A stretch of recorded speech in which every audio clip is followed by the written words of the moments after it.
hello to my video diary, the only thing that I can talk to and say the things that I can't say to regular people.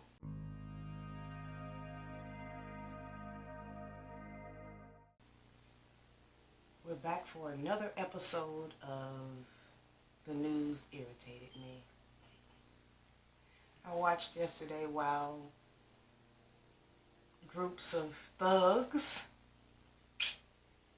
and imbeciles took over the state capitol in my lifetime.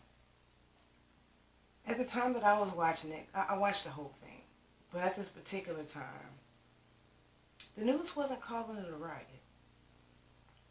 And at this particular time, at least one person was dead already.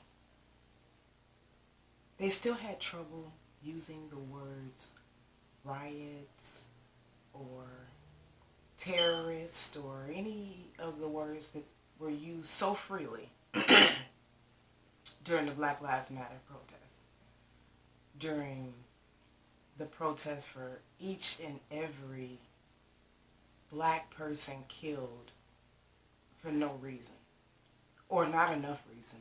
I don't care which way we want to put it. But I watched these people just act a plumb donkey on television for hours, and yet it was difficult to call it a riot. There was one woman walking around eating like she was at a fucking carnival, just smiling, eating, having fun. This is not a fucking carnival, lady. This is a full-blown war, riot, whatever you want to call it. I watched these people, the officers, literally get their asses whooped and not even pull their weapons. They used mace and fist. That's what they did. Fist-to-fist combat. I didn't see them pull a weapon at all while getting their asses whooped. Not 2 days ago, we said a man deserved to be shot in his back 7 times for what the cops thought could have happened.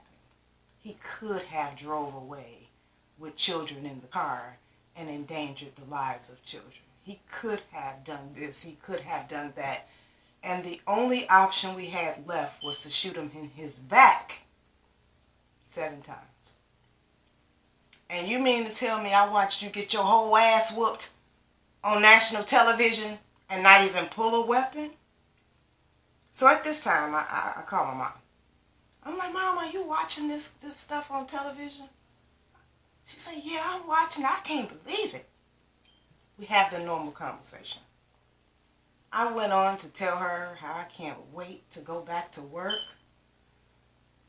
and look at people and say, you see how your people act? Oh, the fear that she had at that moment made me feel some kind of way. Don't you do that. You choose your battles. They'll shoot you. These people are angry. No sense of humanity. Which I partially agree with. But I had to go every day in the state that I live in, Indiana, an all-red state. And I had to go and listen to the comments that were made on each police shooting, on each protest/riot, few targets, things like that. The things I had to hear about on a day-to-day basis. And my mother is afraid of me shooting back verbally. I was angered by that. Because in my mind, I said, this is why we're still where we are. Because we have been instilled with so much fear that it keeps us in check. The fear has been planted, controlled, manipulated, puppet strings to keep you where you are. So in the beginning, I was angry. I was very angry. But after a day of thinking about it, it's almost like I have a message for my mother. I thought about it, Mom. And my mother is 67 years old, 1954. Between 1960 and 1969, my mother was age 6 to 15. So I decided to look up what was going on in those most impressionable years of her life. And I found this.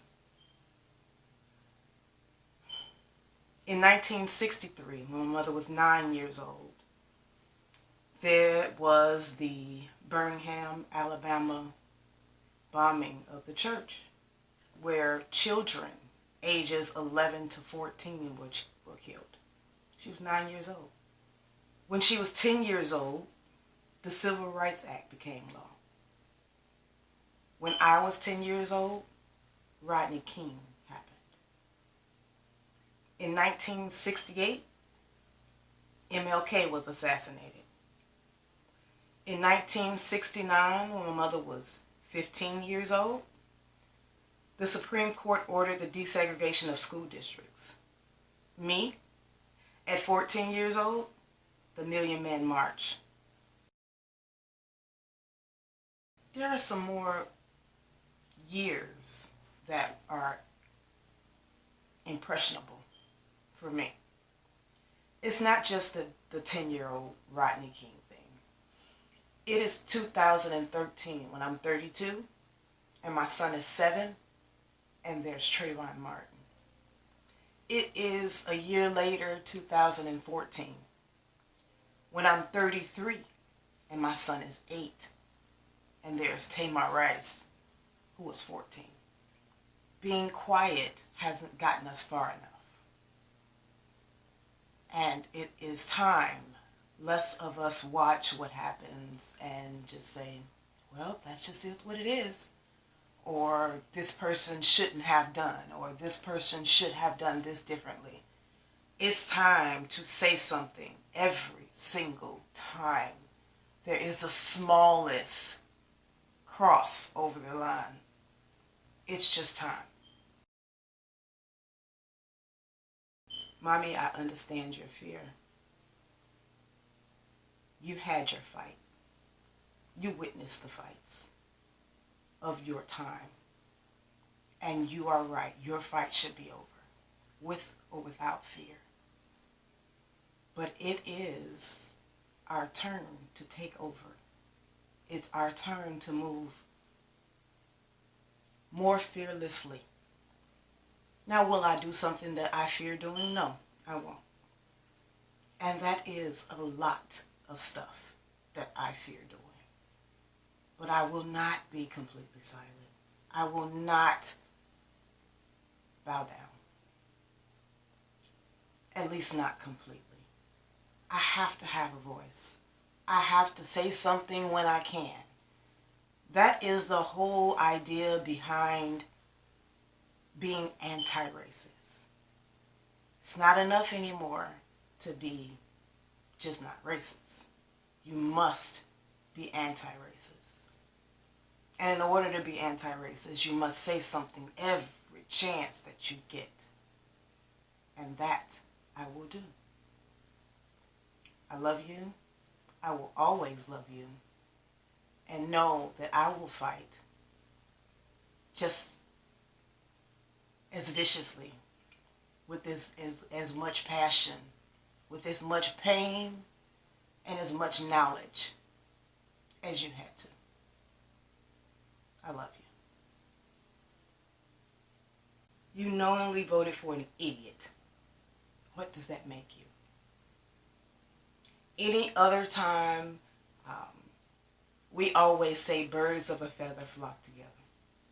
But you can vote for a whole asshole and expect not to be judged? A whole asshole.